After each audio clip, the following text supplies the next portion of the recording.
What does it mean to be ready to host an infinite soul? Financially and mentally prepared to raise a child. So I'm going to challenge that. How much money do you need? What does a child need? I think you need to be making an income. Okay, so we need a place to live.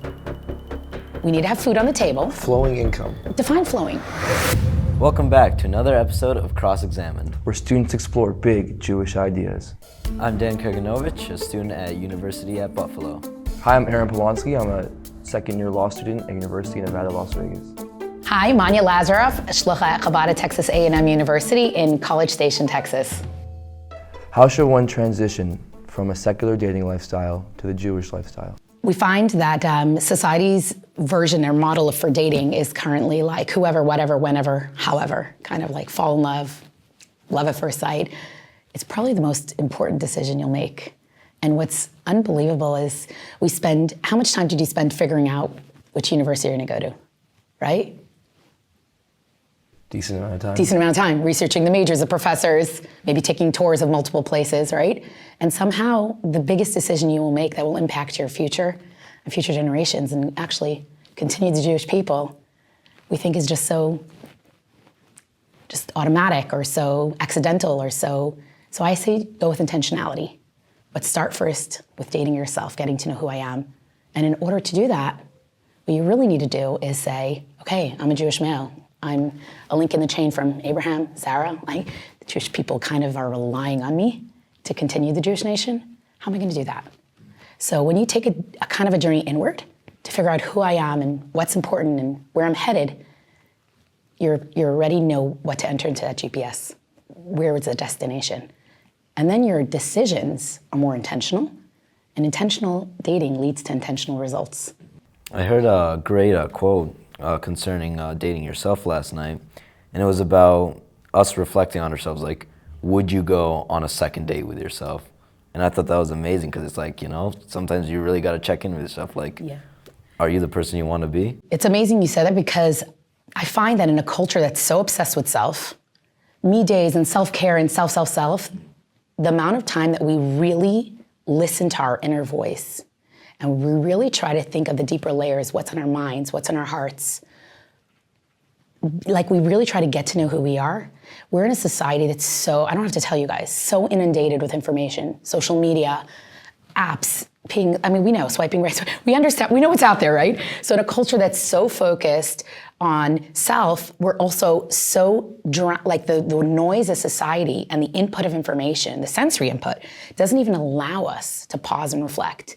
But that kind of question gives you pause for thought and be like, do I want to date me?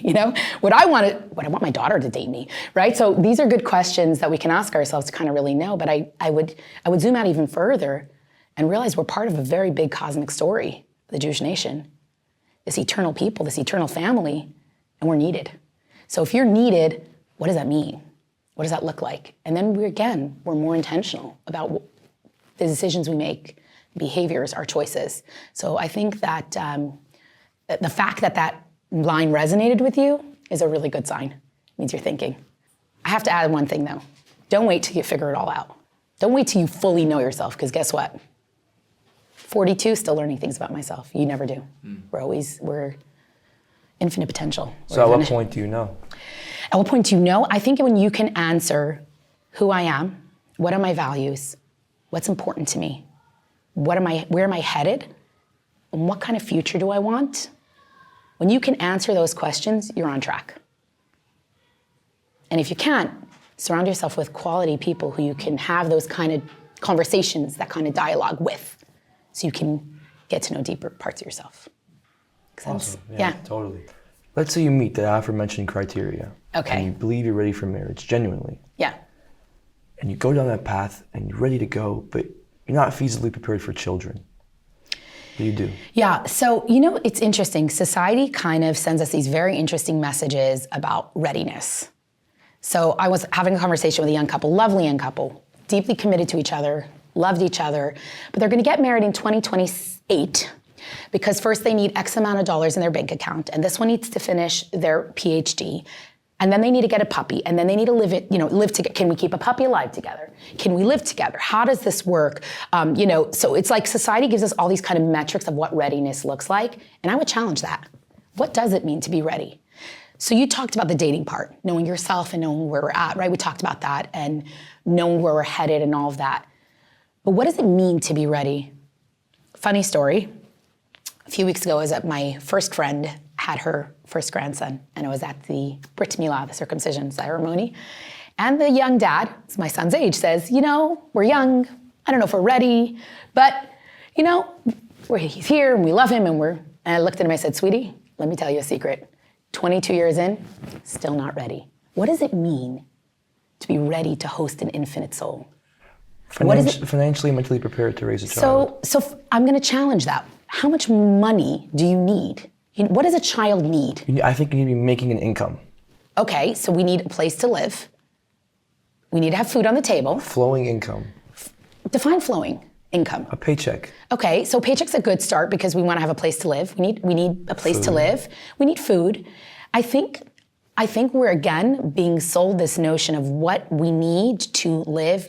Every once in a while there's these studies that come out. Oh, you need X amount of dollars to raise a child in the United States of America. You know what it's doing? It's taking God out of the picture. Mm-hmm. An infinite soul that comes into the world is a part of Hashem. As parents, when you are gifted that infinite soul, that unique potential.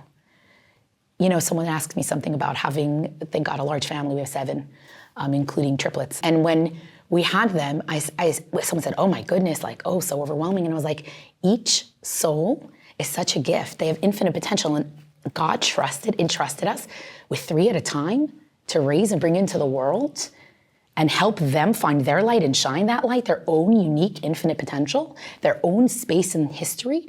God doesn't do things for no reason. Souls don't come and go for no reason. So when God decides it's time, guess what? You can make all the calculations in the world. I don't have enough money. I don't have enough, we don't have enough time for a vacation and a college fund. I don't have enough all that. Yes, I do agree. It's good to have a home, a roof over your head, food on the table. You got to have basic necessities. But children actually also need a lot of time, a lot of love. What are the things you needed as a child? Maybe attention, validation. A lot of the things you needed were actually not financial. Care, you mentioned. A lot of the things that people, when they reflect on their childhood of what they maybe have needed more of, was not the money, not the prizes, not the toys, not the fancy vacations. Time, presence, nurturing parents. Those things money can't buy. You can have all the money in the world, all the stability in the world, and you don't have those things. So I think we have to shift the way we see the gift of bringing children into the world and how we're partners with God, with Hashem, who's giving us this gift of an infinite soul with infinite potential that we are so blessed to help shepherd from point A to point B. We're able to help bring this soul from one point till adulthood and support them and love them and nurture them and really help them not fulfill my story, fulfill their story. And back to what you were saying, find their meaning and their purpose. So if I heard you correctly, yeah, you shouldn't overlook how important it is to raise a child and the blessing of it. Yeah. And be diluted by ideas and notions of worries of money and time and energy and effort, because it's going to figure itself out. You know what? Just like that child is an infinite potential, you're infinite potential. We're a lot more capable than we think and than we know. As a matter of fact, most humans don't use most of their potential. So we need to tap into our own infinity in order to give this infinite soul what it needs.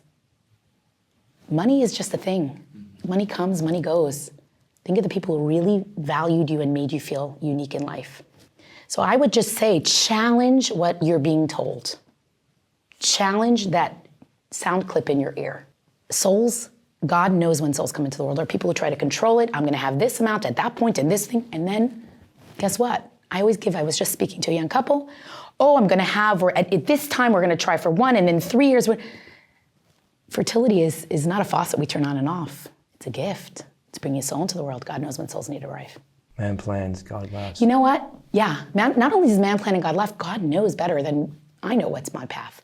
We had 3 children, then a 4-year gap, And then we had the triplets. We were so overwhelmed with this blessing. It was like so obvious that like, you know, they were born a week before Rosh Hashanah, and it was like, wow, God last year, Rosh Hashanah decides what souls come into the world. Last year he decided we're getting 3 precious souls. That's awesome. It was so overwhelming in the most amazing way. And then for 12 years, God decided, no, you're not having any more for no reason. But God knows. But then just last year, we were blessed with another baby, 12 years later. And people are like, oh, I'm having so much anxiety for you going back to babyhood. And I said, I get a chance to bring another soul into the world. What a gift. That baby's going to be spoiled. I mean, you know, she's kind of cute. She's kind of a big deal. She's kind of a big deal. All their siblings are way older than her. Oh, yeah. But she's really cute. Yeah. She's cute. So my next question kind of touches me a little bit personally, and it's, how can our generation hope to have happy marriages when so often we watched our parents divorce? Why should we marry? It's not just touching you, and I feel for this question so deeply. I will tell you that this is the story of a lot of young people in your generation. I really feel for the young people because the truth is, coming from a home with a mother and a father that offers stability and it is a gift. And I think sometimes we have to really seek that value elsewhere. If you cannot get that from your biological family, pay attention to other relationships, other families, other people. What are their ingredients? Ask people, do research. Find out what are the ingredients to build a healthy, happy home. I would say therapy is a great idea because sometimes we have these subconscious layers that are sitting there of hardwired behavior based on just kind of like what we saw go on. And so sorting through those feelings is really important. And I want to ask you though, what do you think about a happy marriage? What makes a marriage happy? Honestly, I just feel like the majority of it is like honesty, communication, respect. Yeah, so those are really good ingredients. Honesty, communication, respect. I would add chemistry, a few other ingredients too, right? Those are ingredients. Those are pieces of the puzzle. At the end of the day, I think we're a bit obsessed with happiness. If, you know, I was having a conversation with a young lady and she says, well, I was raised on happily ever after. Disney, happily ever after, the Prince and the Prince. I said, did you ever see Beauty and the Beast on a therapy couch? It was definitely a codependent relationship. It wasn't healthy, okay? Meaning, we have to challenge the notion of happiness because we're a bit obsessed with this pursuit of happiness. Guess what? A real marriage, yes, it has communication. And yes, it has all the ingredients you listed, but it also has commitment. 2 people who say, we are in this. We are going to build a life together. We're going to ride the ups and downs. And I guarantee you, as you start to do your interviews of couples, or you start informal, it doesn't have to be like, can I sit you down and interview about marriage? You could do that as well. Start with your rabbi and your Rebbetzin, but pay attention. But as you begin to take apart this puzzle, you're going to notice at its core is commitment, because the institution of marriage was created by Hashem, by God, right? God created this institution where 2 souls are coming together, 2 halves of one whole are reuniting, and they're building a life together. I kind of touched upon this with the children. God is the third partner in the relationship. How do we bring God into that relationship? How do I make sure my silent third partner is really invested in this venture? It's the holiest of thruples. How? Yes. You know what? You're right. You know how we do that? How? Mikvah. Taharat mishpacha. Do men go to a mikvah when they're married? So men can go to a mikvah technically at any point. For a man, it's a custom. So for a woman, it's a mitzvah. For a man, it's a custom. It's a custom whenever someone wants a spiritual boost. Men can go to the mikvah before Shabbat, before Yom Kippur. The people have different customs. So mikvah is used, but for the mikvah, the construct of mikvah, that time together, that time apart, that's really dictated by the feminine cycle, is really the biggest investment in a marriage, and can help with the happiness. But remember, happiness is kind of a thing. It's a result of. So I feel like this question is very pressing for my generation, and honestly probably all of them. But loneliness has become an epidemic. What is the cure on an individual level? Okay. Yeah, we've never been so connected and so disconnected.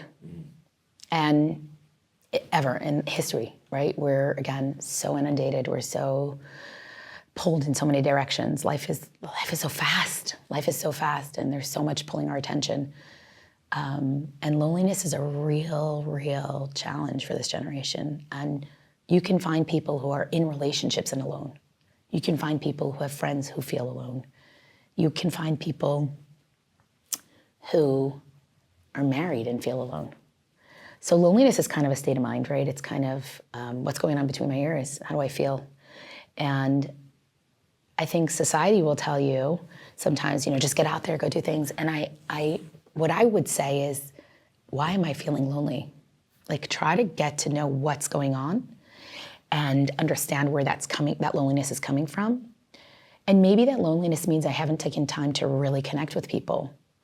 We had a group of, fraternity guys at our Chabad, like a Chabad for Shabbat many times. And one week a boy comes over to me, he's like, Manya, me and the guys, we're brothers, we hang out, we have socials, we have parties, we have a lot going on, right? Study hours, of course, fraternity life. And, social action, good stuff, contributing back to the society, philanthropy. He says, what we realized? We never talk. We never just sit around and really talk. And one of the guys piped up and said, that's not true, Shabbat at Chabad. We're not on our phones. We're present. We're connecting. So I think that Judaism has the anecdotes. I think we need Shabbat in 2022 more than we possibly needed in the desert, right? That may be a sacrilegious thing to say, but we need that pause, that time, that connection to ourself to zoom in on those bigger questions like we talked about earlier, and to others. The dean of our university came for Shabbat. He said, I have never seen a room full of this many people talking, connecting, bonding. So I think that we have to look at what we already have, the systems we already have in place that Judaism gives us as an anecdote. And I think we need to also challenge what's going on internally. Why am I lonely? And if all else fails, go do something good for someone else.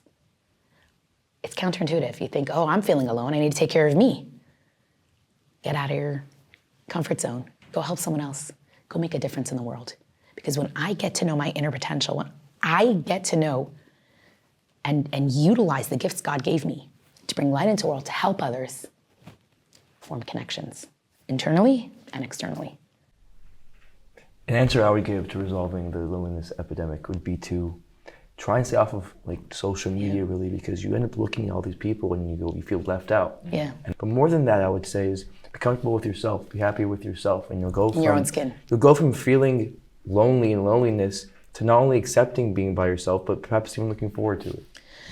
Yeah, I think you hit two really good points. I think that how often do we spend time in our own skin with our own inner voice, right? How often do we get to really be present? And I do agree with you that a lot of the anecdote is the social media is not helping us be more social.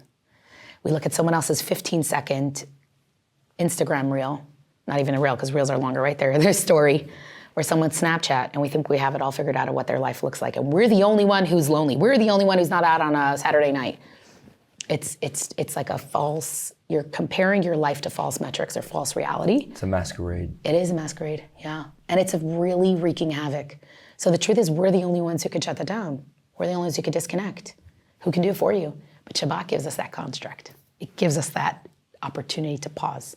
And I always tell students, I'm like, if you've never kept Shabbat, try it once. Challenge yourself. Kind of thinking of when you were talking about the frat boys and the Shabbat, it seemed like the best way to combat loneliness is almost like stick to what we know, which is Torah. Yeah, ancient wisdom's good. And it's like, I thought of this analogy, like it gets lonely in the woods. It's better to stick to the path.